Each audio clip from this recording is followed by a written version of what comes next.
구글 애널리틱스를 활용한 데이터 분석 입문 리뷰 시작하겠습니다. 먼저 데이터 분석이란 홈페이지, SNS와 같은 디지털 채널을 최적으로 사용하기 위하여 데이터를 기반으로 의사결정을 내리는 것을 말합니다. 데이터는 행동 데이터와 행태 데이터로 나뉘는데, 행동 데이터는 유입 경로, 구매 상품, 구매 방법 등과 같이 구체적인 행동 패턴을 측정한 데이터를 말하고, 행태 데이터는 상품을 산 이유, 사지 않은 이유 등과 같이 외에 대한 데이터를 말합니다. 따라서 행동 데이터는 구글 애널리틱스와 같은 웹 분석 도구 자체만으로도 측정 가능하지만, 행태 데이터는 분석 도구를 통해 분석가가 직접 도출해내야 해야 하는 데이터입니다. 그렇다면 데이터 분석을 왜 해야 하는 걸까요? 바로 ROI 마케팅의 기본적인 요소이기 때문인데요. ROI 마케팅이란 비용 대비 수익성이 높은 마케팅을 실행하는 것으로, 이를 위해 데이터를 측정하고 분석하는 단계가 필요합니다. 다음으로 분석 과정을 살펴보도록 하겠습니다. 먼저 글로벌 기업이 되자와 같은 공통의 사업 목표를 설정한 뒤 각 부서별로 KPI를 수립합니다. KPI란 조직에서 합의한 성공 요인으로 일 단위, 주 단위 등 지속적으로 측정할 수 있는 지표여야 합니다. 예를 들어 얼마만큼의 매출 상승을 노리는지, 목표 신규 가입자 수 등 구체적인 숫자로 나타내야 합니다. 그 다음 금전 가치 모델을 세워야 합니다. 금전 가치 모델이란 데이터 분석 결과를 통해 얻을 수 있는 이익과 손실에 금전적인 가치를 부여하는 것입니다. 예를 들어 RPG 게임을 운영한다고 하겠습니다. 컨텐츠가 부족해 이렇게 고인물 유저의 불만도 많고 신규 가입자 수도 늘지 않고 있는 상황에서 현재 정확히 몇 명의 유저 손실이 있는지, 매달 얼마만큼의 금액을 손해보고 있는지, 또 신규 컨텐츠가 개발되면 어느 정도의 수익을 예상할 수 있는지 구체적으로 제시되어야 합니다. 이러한 과정에서 사용되는 것이 웹 분석 도구 구글 애널리틱스인데요. 구글 애널리틱스는 크게 4가지 레이어로 구성되어 있습니다. 컬렉션은 데이터를 수집하고 트래킹하는 레이어입니다. 그 다음 컨피규레이션은 사용자가 수집 데이터에 관해서 개별적으로 설정할 수 있는 기능들을 제공하고, 프로세싱은 그 설정된 값을 처리합니다. 그리고 가장 많이 사용되는 것이 리포팅 레이어인데, 기본적으로 구글 애널리틱스에서는 5가지 보고서를 제공합니다. 먼저 실시간 보고서는 실시간으로 사이트에 접속한 유저들의 정보를 제공합니다.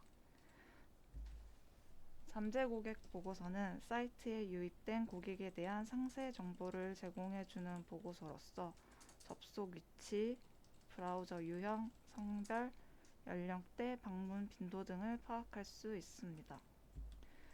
획득 보고서는 URL, 검색, 광고 배너와 같이 어느 경로로 사이트에 유입되었는지를 알 수 있습니다. 방문 형태 보고서는 유저들의 콘텐츠 소비 패턴을 측정하는 보고서로, 페이지 이용 패턴, 이탈 정보, 클릭 행동 패턴 등에 대한 정보를 얻을 수 있습니다. 마지막으로 전환 보고서는 KPI 지표와 연관이 깊은데, 구매 비율, 상품별 상세 구매 정보, 유입 경로별 전환율에 대한 데이터를 얻을 수 있습니다. 하지만 단순한 트래픽량보다는 해당 사업에 맞는 전환율을 분석하는 것이 중요한데요. 이를 위해서 컨피규레이션 레이어의 골 카테고리에서 개별적으로 목표를 설정해 주어야 합니다. 이렇게 해야만 해당 사업의 목적에 부합하는 트래픽을 유도하는 질 높은 데이터 분석이 가능합니다. 예를 들어 강아지 간식을 파는 인터넷 쇼핑몰을 운영한다고 하겠습니다.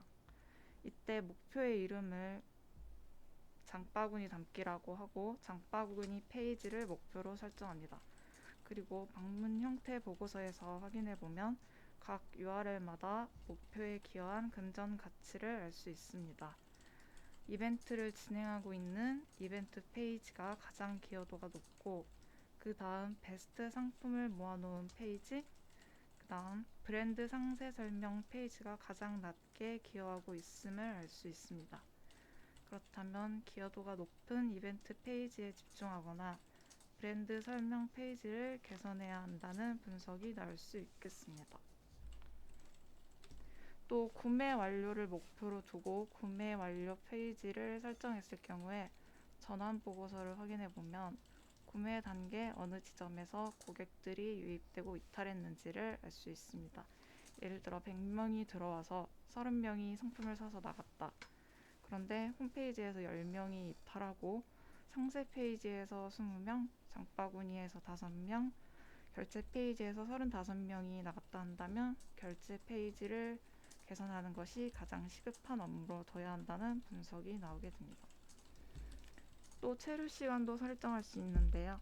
10분 이상 머무른 사람을 충성도가 높은 고객으로 트래킹하겠다라고 했을 때 각 페이지별로 금전 가치가 부여되고 어느 페이지에서 충성도가 높은 고객이 가장 많이 머무르는지 알 수 있습니다.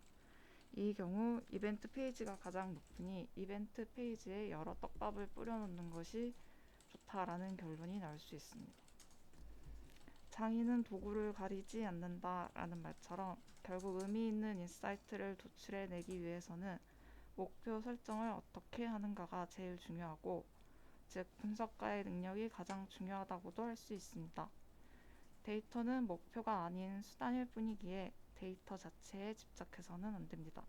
그보다는 공부를 통해 소비자와 산업 구조에 대한 이해도를 높여 좋은 분석가가 되는 것이 먼저이겠습니다. 감사합니다.